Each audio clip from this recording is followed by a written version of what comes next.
pagi ketemu Bu Suti setelah Guru Nusantara ya Suti. Komunitas Guru Belajar Nusantara. Oh, bisa cerita sedikit itu Guru Nusantara Pak Suti? Iya, ini adalah komunitas guru-guru yang punya semangat untuk terus belajar dan belajar. Pak Agung juga termasuk nanti peserta CCG, jadi ini adalah nanti untuk latihan kompetensi, untuk mengetahui kompetensi. Itu Pak Agung. Bisa memperkenalkan diri dulu Suti. Saya Bu Suti, dari Ketua Komunitas Guru Belajar Nusantara Kabupaten Semarang. Ya, kemarin kayaknya ikut guru penggerak ya. Oh iya, betul juga. Guru penggerak luar biasa. Mari kita ikuti karena di situ akan merubah paradigma kita tentang guru yang merdeka belajar. Oke, terima kasih Bu Suti. Sukses.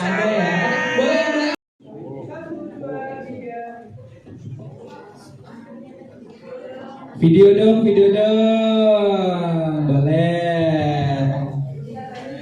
Oke, siap. Nanti kalau misalkan temu pendidik Nusantara 10 tumbuh berkelanjutan, seperti itu ya.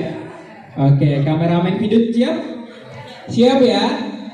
Temu pendidik Nusantara ke-10 tumbuh berkelanjutan. Tepuk tangan lagi. Baik. Tentunya terima kasih buat ibu semuanya bisa kembali duduk sesuai tempat masing. Dan tentunya jangan lupa nanti fotonya bisa di-tag di @temupendidik. Selanjutnya apa nih Kak? Ada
Kok dilepaskan?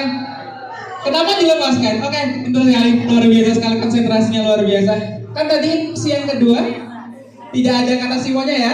Oke, sudah sekali lagi, sampai sekali lagi. Oke, kata Simon lepaskan, kata Simon pegang kepala, lepaskan. Boleh duduk silakan. Luar biasa sekali, tepuk tangan. Kata Simon boleh duduk. Oke, terima kasih Bapak Ibu semuanya. Oh iya, kata Simon boleh dilepaskan. Ya udah cukup mungkin. Sudah cukup ya? Yang sudah pernah ikut TPN, yang baru pertama kali ikut TPN, angkat tangan. Terima kasih. Yang 2 kali ikut TPN.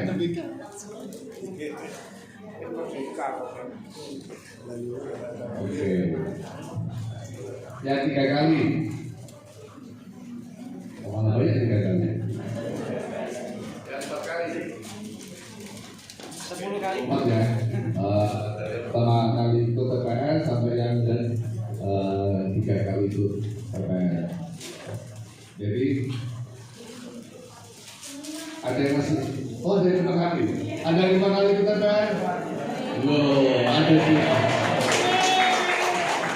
Oh, Bapak Hakim. Dari mana? Oh, Semarang. Oh, ya, Semarang Selatan sih. Didapati ya. Oke. Jadi pertanyaannya Kira-kira ada pertanyaan apa tentang TPN? Buat yang pertama kali yang baru pertama kali ikut TPN.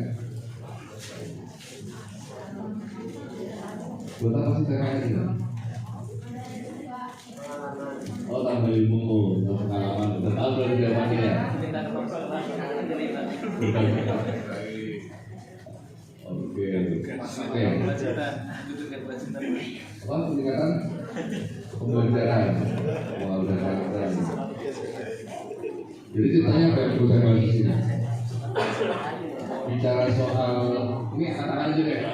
Mau bicara soal sejarah dan filosofi ketika belajar, yang satu, yang kedua tentang TPN sebagai pengembangan guru, yang dua, yang tiga, profesi dan karir guru. Nah, yang pilih topik pertama angkat tangan. Oke, udah paham. Yang pilih topik kedua. Oke. Yang pilih topik tiga. Wah. Yang ragu-ragu angkat tangan. Masa banyak yang angkat tangan? Wah. Oke.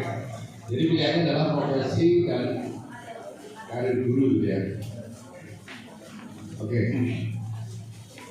Ya. Saya awali dengan kondisi yang pendidikan dulu. Guru adalah salah satu profesi yang bukan salah satu, bisa jadi satu-satunya. Guru adalah profesi yang tidak berdaya di negara ini.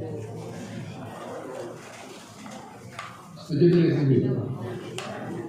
Yang setuju angkat tangan. Oke, berarti sudah saya meyakinkan Anda setuju ya.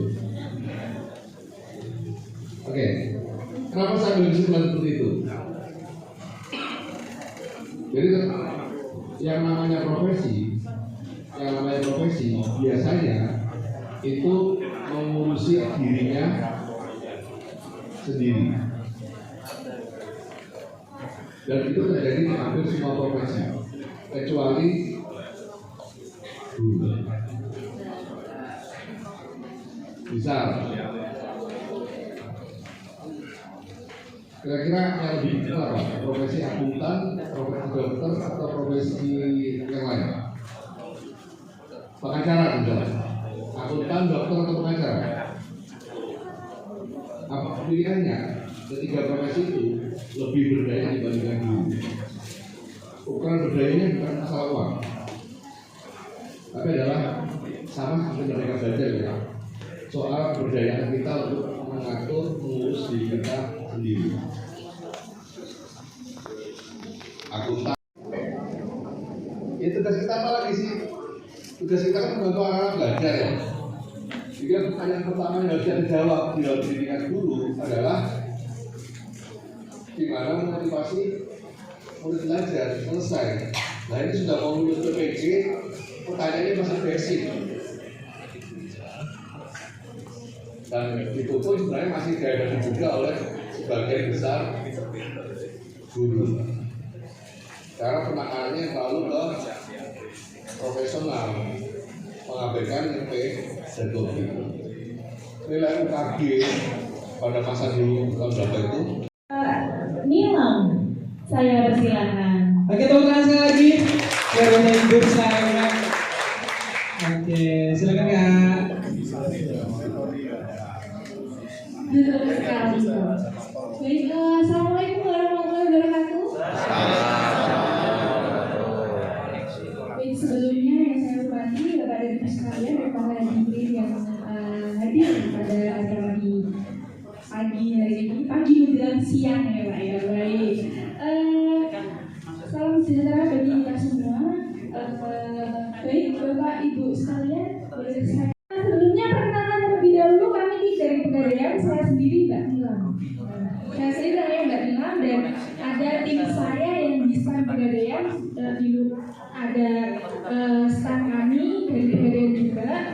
Terus ada juga Mbak Kusuma, ini ada rekan kerja saya dari Pegadaian CPS Majapahit.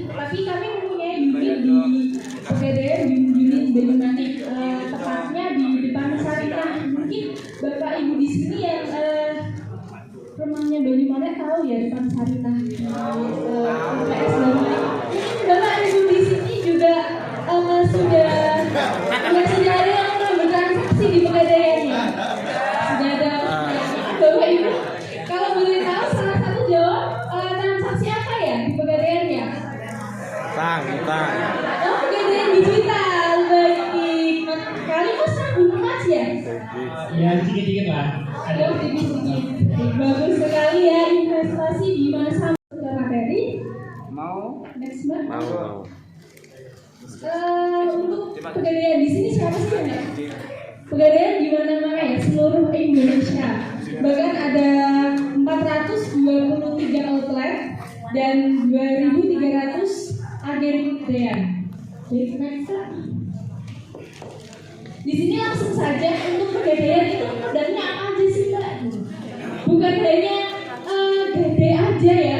Jadi saya mau tanya dong sama para hadirin semuanya, ada yang tahu produk-produk Pegadaian? Ini ya, baik. Maksud saya ibu-ibu di antara produk-produk ini apa aja yang sudah bertransaksi? Mungkin udah pernah gadai ya. Jadi di Pegadaian itu banyak sekali produknya, bukan hanya untuk gadai emas saja. Mungkin dulu itu untuk gadai itu banyak sekali. Dulu itu orang tua bahkan kain aja bisa digadaikan. Kain terus banyak sekali lah dulu itu. Sekarang itu ada gadai emas, ada gadai non emas tuh seperti barang elektronik, HP, laptop, terus TV juga bisa digadaikan. Terus ada juga gadai sertifikat. Untuk gadai sertifikat ini Bapak Ibu sekalian hanya menjaminkan sertifikat tanah, gadai efek juga. Terus di Pegadaian juga ada pembiayaan. Untuk pembiayaan ini ada pinjaman usaha dari BPKB juga, pinjaman serbaguna, ibadah haji juga ada loh. Untuk menariknya untuk ibadah haji ini, Bapak Ibu hanya menjaminkan emas sebesar 3 itu langsung saya daftarkan di Kemenang untuk mendapatkan porsi haji. Seperti itu kalau di Pegadaian. Selanjutnya ada cicil kendaraan juga. Nah, untuk emas, produk emas ini ada tabungan emas, cicil emas, dan arisan emas. Untuk selanjutnya ada layanan jasa. Baik, untuk saat ini kalau saya jelaskan semuanya pasti tidak cukup waktunya. Baik, saya untuk cicil ini hanya fokus di investasi emas saja. Baik, next Mbak. Kenapa sih harus emas gitu kan? Emas itu kira-kira kalau emas kenapa harus emas gitu? Emas itu bisa dijadikan dana darurat. Ketika Bapak sekalian pas lagi butuh dana darurat nih, wah aku kayak gede apa ya? Sing cepat sing banyak. Pasti emas kan Bu. Jadi selalu sisihkan sebagian hasil usaha atau pendapatan untuk pos dana darurat agar dapat memenuhi kebutuhan tidak terduga di masa yang akan datang. Baik. Ayo siapkan dana darurat dan investasi dengan emas di Pegadaian. Baik. Kenapa sih kok kudu emas? Kenapa sih kok tanah gitu kan? Pasti Bapak Ibu bertanya-tanya, kenapa kudu emas?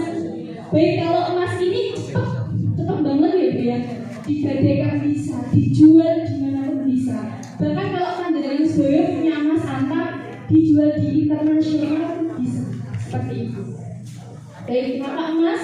Karena emas tahan inflasi, tingkat risiko rendah, asetnya nyata dan mudah dibeli dimanapun, mudah dikelola dan dirawat, terus mudah dihilangkan dan mudah dipindahkan.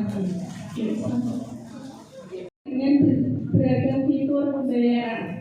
Jadi emas ini jadi 24 karat dan jenengan itu hanya DP 15%. Terus untuk angsurannya kami flat gitu. Misalkan jenengan ambil 10 gram mau diangsur berapa tahun? Minimal kami ada 3 bulan sampai 3 tahun dari Pegadaian. Seperti itu. Jadi untuk selanjutnya ada arisan emas. Nah, untuk Bapak Ibu guru bagus sekali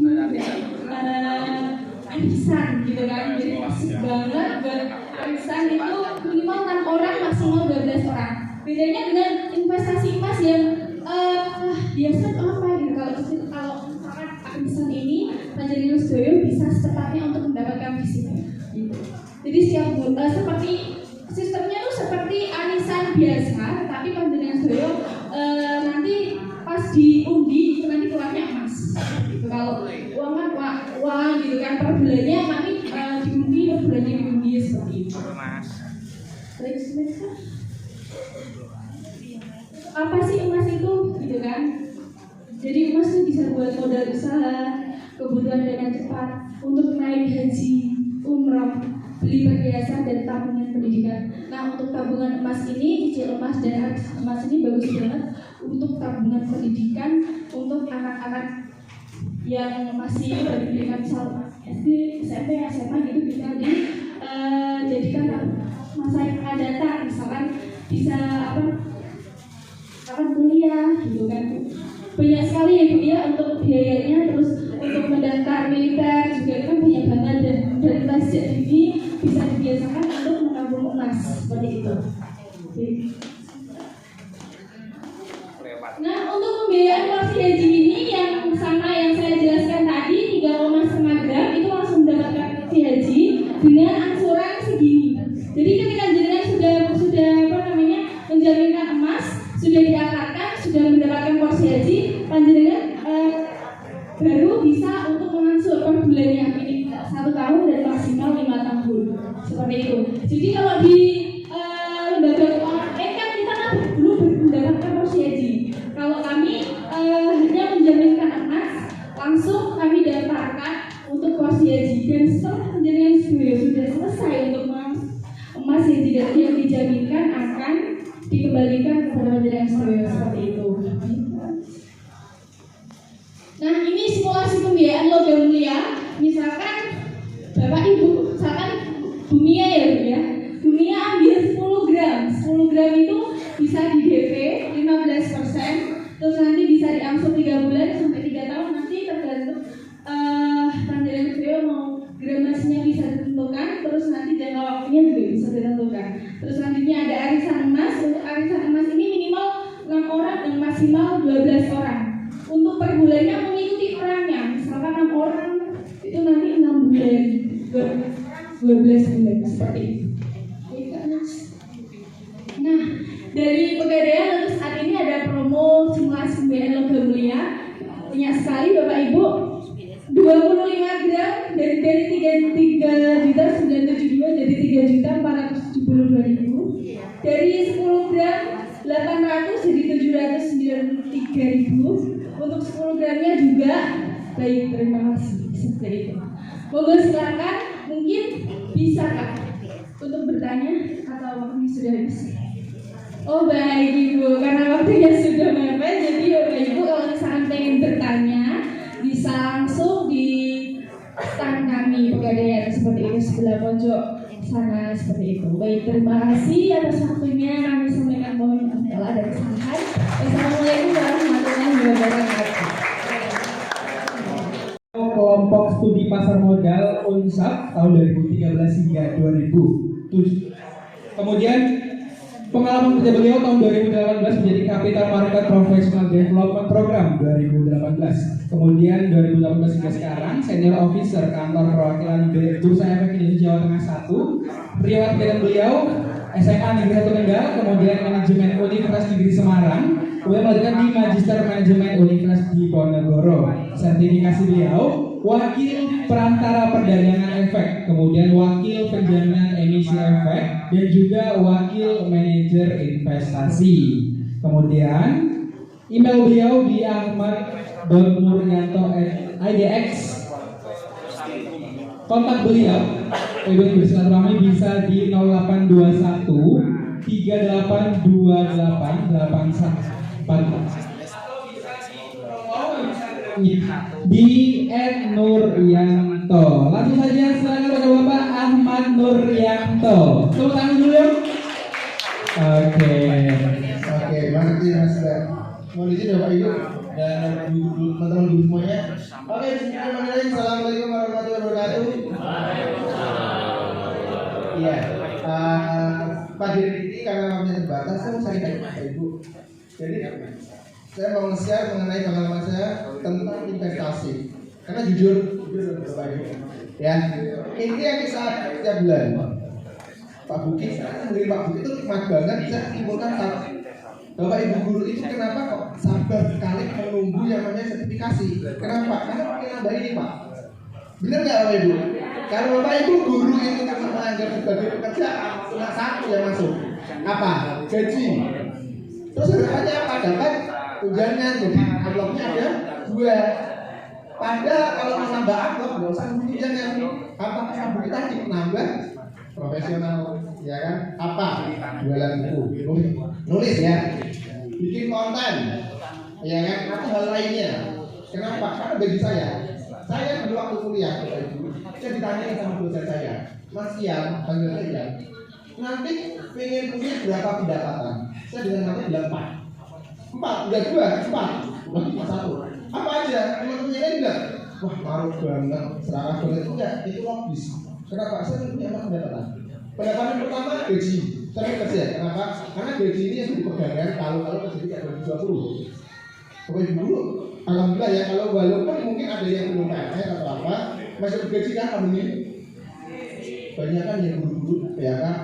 Makan sedikit, masih alhamdulillah. Tapi gaji kedua, pendapatan saya belum profesional. Alhamdulillah sekarang saya itu buka konsultasi keuangan. Jadi saya itu perencana keuangan.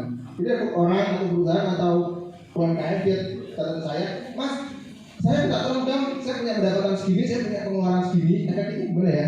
Konsultasi ke saya. Jadi saya itu kalau jam 7 pagi sampai jam 5 kerja di kantor, jam 7 malam sampai jam 9 malam saya ngajar di kampus, jam 9 sampai jam 12 saya konsultasi. Tidurnya ya nanti gitu. Ya memang begitu Bapak Ibu. Kita sharing aja. 2. Ketiga, saya ingin punya bisnis yang saya remote. Dalam artian saya nggak masuk ke situ. Contoh misal punya uang, buka franchise es kekinian, ya kan? Dengan situ ada bulannya. Pokoknya es kekinian lah yang 3.000 di bawah gitu. Yang ngurus siapa? Setiap bulan saya ngecek atau setiap minggu saya cek pengeluarannya gimana, pendapatannya berapa. Saya kerja di situ nggak perlu nungguin. Saya tinggal ngecek aja minggu sekali.